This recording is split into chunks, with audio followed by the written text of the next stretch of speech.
Greetings and welcome back to room 303 and our talks with Walt.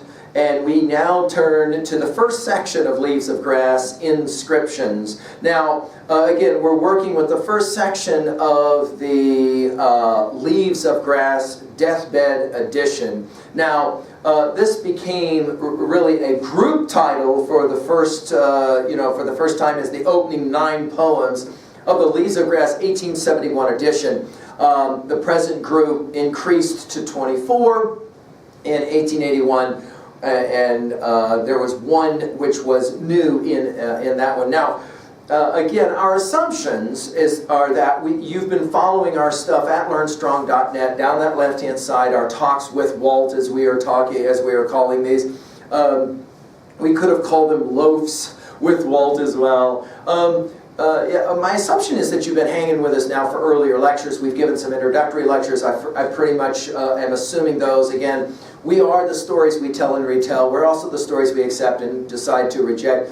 And with all of that in mind, I recommend that you at least have the prior knowledge of some of the things we've looked at. Again, our learning theory is for us critical. The desire to connect new information to old information in meaningful ways. So we've sometimes said it as the new NEW is the new KNEW.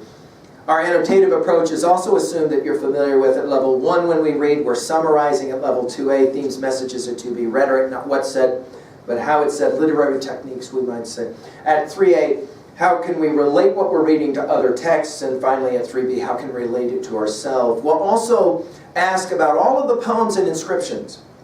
What do these poems have to say about our big 5, as we qualify it in 303?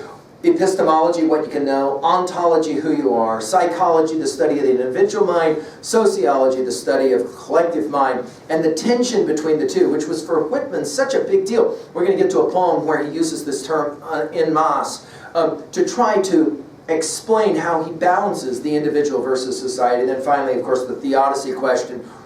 Not why did this happen to me, but why did this happen for me?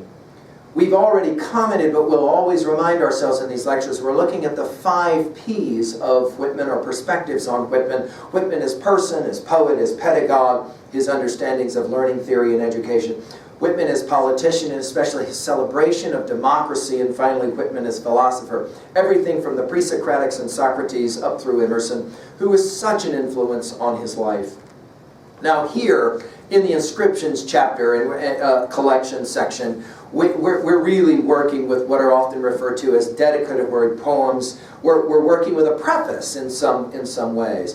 In the 1855 edition, as we said in a prior lecture, when you opened up the first edition of Leaves of Grass, there was no title page, there was no author's name, there was a photograph of Whitman standing as one of the roughs, an American, and then immediately we jumped right into Song of Myself, but it wasn't called Song of Myself, it just literally was the first section of Song of Myself. Here now, we will have this section, Inscriptions. There's really not a lot of organization here. However, we will begin to see some kind of a sense of maybe like a prologue to the beginning of Leaves of Grass. It's clear that what Whitman wanted to do was to provide a certain kind of a beginning to his book that he loved so much, right?